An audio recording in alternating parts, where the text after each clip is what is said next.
यदि आज भारतीय एक नहीं हुआ तो जो बम धमाका दिल्ली में हुआ है, ऐसा भारत के हर गली कोने में होता दिखाई देगा। यूनिटी ही एकमात्र माध्यम है जिससे भारत में शांति, विश्व में शांति सनातन के द्वारा स्थापित की जा सकती है। जो डॉक्टर मुसलमान पकड़ा गया, इस्लाम धर्म का था, लेकिन उसने देश में करोड़ों लोगों की जान लेने की तैयारी कर रखी थी। हम भारत की इंटेलिजेंट ब्यूरो, भारत की पूरी खुफिया तंत्र को धन्यवाद दे रहे। आरडीएक्स पकड़ा, उससे कई शहर तबाह हो जाते, उससे बचा लिया। छठवां दिन है इस पदयात्रा का। निर्विघ्न रूप से सामाजिक समरसता को संदेश देता हुए जगह जगह चौपालें लगाते हुए पदयात्रा बढ़ रही है। आज सराय खटोला में वंशकार परिवार जो वाद्य यंत्र के द्वारा मंगल काजों में बैंड बाजा आदि की सेवा करते हैं, उनके साथ बैठकर, साधु संतों के साथ बैठकर सड़क पर भोज किया। सामाजिक समरसता का संदेश, हिंदू एकता का संदेश दिया। हम इस देश में सनातन हिंदू एकता चाहते हैं। सनातनियों में हम भेदभाव, छुआछूत मुक्त चाहते हैं। कुछ विरोधी ताकतें इस कार्य को, इस मिशन को रोकने के लिए तरह तरह के षड्यंत्र कर रही हैं, तरह तरह के उपद्रव कर रही हैं। हमको यही जवाब देना चाहेंगे, जो भी इस पदयात्रा का विरोध कर रहा या फिर हिंदुओं को डराने के लिए तरह तरह के षड्यंत्र कर रहा, हम एक बात कह दें, हम न रुकेंगे न डरेंगे। यदि आज भारतीय एक नहीं हुआ, 150 करोड़ लोगों की 150 किलोमीटर की ये पदयात्रा है, यदि सभी एक नहीं हुए तो जो बम धमाका दिल्ली में हुआ है, ऐसा भारत के हर गली कोने में होता दिखाई देगा। इसी के लिए आवश्यकता है एकता की, यूनिटी की।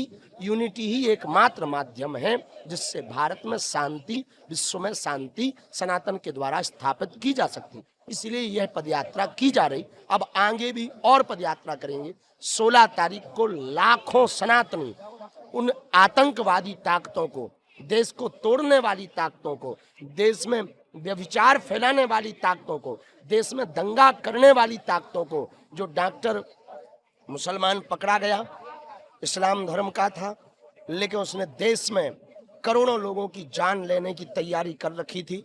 हम भारत की इंटेलिजेंट ब्यूरो, भारत की पूरी खुफिया तंत्र को धन्यवाद दे रहे कि उन्होंने वो जो आरडीएक्स पकड़ा, उससे कई शहर तबाह हो जाते, उससे बचा लिया। पर जो दिल्ली में वाली घटना हुई, निश्चित रूप से वो नहीं होनी चाहिए। हम इसी आज की पदयात्रा में संपूर्ण भारत को पुनः सामाजिक समरसता के लिए, भारतीय और सनातनी एकता के लिए आह्वान कर रहे कि आओ 16 तारीख को वृंदावन में, वरना हर मोहल्ले में धमाके होंगे। यदि भारत हिंदू राष्ट्र होता, सनातनी एक होता, तो पहली बात तो इस प्रकार की गतिविधियों में संलिप्त ही नहीं होते, क्योंकि विचार परिवर्तन की ही हिंदू एकता है। हिंदू एकता का मतलब है, हिंदू मात्र एक ऐसी परंपरा है जो वसुधैव कुटुंबकम, अहिंसा परमो धर्म पर भरोसा करती है। हिंदू एक होगा तो किसी की प्राण लेने की बात विचार भी नहीं करेगा। इसलिए सनातन हिंदू एकता जब जितने भी पकड़े गए सभी मुस्लिम हैं। यही इस देश का और विश्व का दुर्भाग्य है कि यही क्यों आतंकवादी होते हैं। कहीं ना कहीं इनकी शिक्षा नीति गड़बड़ है। मदरसों की शिक्षा नीति में मानवता पढ़ाने की आवश्यकता है। जैसे कि मैं सबसे लास्ट तक आपके साथ याद रखूंगा, लेकिन कई बार सोशल मीडिया पे दिखाई जाती है कि भगड़ हो गई, पब्लिक बेकाबू, ऐसा हुआ है? अब तक हमें खबर नहीं मिली। अफवाहों से बचें। हम एएनआई के माध्यम से सभी न्यूज एजेंसियों से प्रार्थना करना चाहेंगे, इस सूचना को जन जन तक पहुंचाएं। कोई भगदड़ नहीं हुई, अफवाहों से बचें। बहुत शांति के साथ पदयात्रा चल रही, लाखों पदयात्री व्यवस्थित हैं, भगवान की कृपा है। आगे और लाखों की मात्रा में 16 तारीख को जनसंघ बागेश्वर धाम का परिवार पूरा ब्रजधाम वृंदावन पहुंच रहा है। युवा को क्या मैसेज देना चाहोगे आप दिल्ली को लेकर? हरियाणा में नशा सबसे ज्यादा खतरा है और पंजाब और हरियाणा को टारगेट करके नशा में युवाओं को लिप्त किया जा रहा है। भविष्य में कालांतर में नशा के लिए भी कोई एक क्रांति की जाएगी। अभी तो सामाजिक समरसता, हिंदू एकता पर जोर है और युवाओं से यही कहना है, एकजुट रहो। तुम्हारी ताकत यदि एक हो गई तो तुम कुछ भी कर सकते हो, इस देश की दिशा और दशा बदल सकते हो। बागेश्वर बाबा की सनातन हिंदू एकता का आज छठा दिन है। पलवल में उनकी एक सभा रखी गई जहां भजन गाए गए। बड़ी संख्या में इस यात्रा में हिंदुओं ने बढ़ चढ़कर हिस्सा लिया। इस बीच कुछ ऐसी तस्वीरें सामने आई जिसमें पंडित धीरेन्द्र शास्त्री एक महिला को चुप कराते दिखे, उसकी समस्या सुनते दिखे। तो वहीं दूसरी तरफ उनका भजन सुन एक बुजुर्ग महिला स्टेज पर खूब झूमी। यहाँ बागेश्वर बाबा ने लोगों को संबोधित करते हुए कहा, ऐसा लगता है कि जैसे महाराणा प्रताप की फौज चली जा रही हो। आप लोगों के हाथ में जब हम धर्म ध्वज देखते हैं और रोड पर जब निकलते हो हम आप सब, ऐसा लगता है जैसे महाराणा प्रताप की फौज चली जा रही हो। विरोधियों की छाती पर धर्म का डंडा लेकर, सनातन का झंडा लेकर के गाड़ने के लिए ये चली जा रही है। ऐसा नजारा हिंदू एकता का सड़कों पर होता है, पूछो मत। जब कल पलवल से चलते हुए हम यहां पहुंचे, अटोहा मित्रोल होते हुए जगह जगह छतों पर, सड़कों पर लोग थे। हम एक अपील विशेष रूप से आने वाले 3 दिनों में करना चाहेंगे। जो भी पदयात्रा के निमित्त दर्शनार्थी अगल बगल खड़े होते हैं, मीडिया के माध्यम से हमारी प्रार्थना और अपील है, आप एक साथ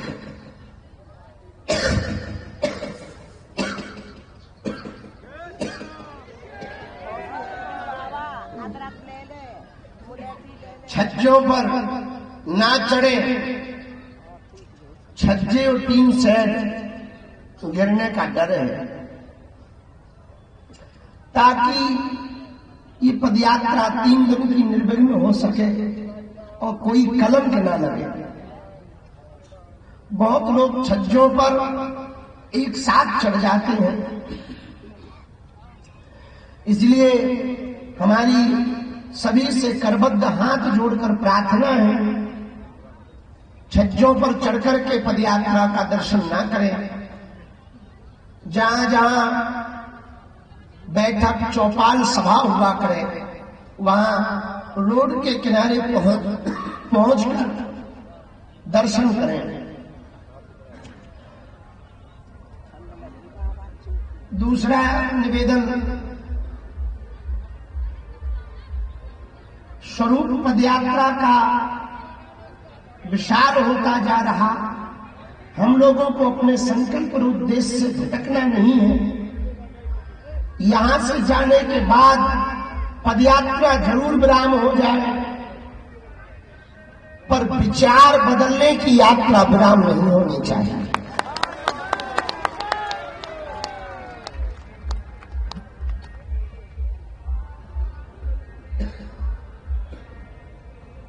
गांव गांव में आप लोगों को, हम लोगों को हर हाल में बैठक कर करके हिंदू एकता का संकल्प लेना है।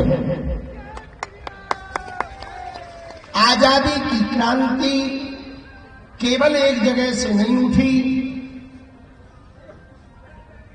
मंगल पांडे ने आवाज उठाना प्रारंभ की तो हमारे क्षेत्र बुंदेलखंड में चमक उठी थी। 57 तलवार पुरानी थी, वो तो खूब लड़ी मर्दानी, वो तो झांसी वाली रानी थी। हमारे बुंदेलखंड से आवाज उठी, यहाँ महाराणा प्रताप के क्षेत्र मेवाड़ आदि क्षेत्रों से आवाज उठी, और गुजरात से आवाज उठी, उधर महाराष्ट्र से आवाज उठी।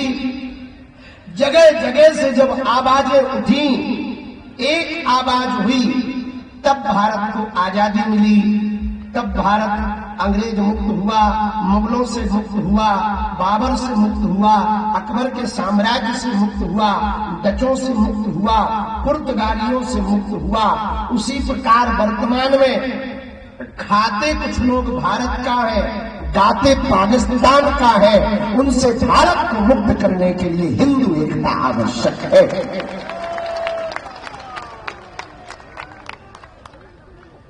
जय श्री राम, हर हर महादेव। इसलिए हम लोग 3 दिन तक और थोड़ा सा श्रम करेंगे। आपके रूप में बागेश्वर बालाजी ही बांके बिहारी से मिलने के लिए जा रहे हैं। हमने देखा नजारा, छोटे छोटे बच्चों को लेकर माताएं चल रही हैं, पोटली पीछे बांधे, बगल में बच्चा टांगे हुए हैं। धक्का लग रहा, कभी रस्से का धक्का लग रहा, कभी लोगों का धक्का लग रहा, कभी किसी गाड़ी का धक्का लग रहा, पर बच्चे को कंधे से चिपकाए हुए, पांव की चप्पल टूट गई, कांटा लग रहा, उचकटा लग रहा, कहीं पर गिर जाते फिर भी बच्चे को उठाकर फिर से चिपकाकर अपनी पोटली से मारकर चली जा रही, राम का नाम लेती। धन्य है आप लोगों की श्रद्धा, धन्य समर्पण। व्हील चेयर पर एक माता जी चली जा रही, उनको भी धक्का लग रहा, पर व्हील चेयर उसका बेटा चला रहा और व्हील चेयर चल रही और चली जा रही है पदयात्रा में। ताकि ये क्यों जा रहे हैं, ये पदयात्रा क्यों हो रही है, क्यों जरूरी है, क्यों आवश्यक है, आखिर क्या जरूरत पड़ी। तुम्हारे बच्चे, तुम्हारे नाती पोतों की ये जमीन है, ये भारत है, तुम्हारा है, ये दूसरों का ना हो जाए, इसलिए ये पदयात्रा की जाती है।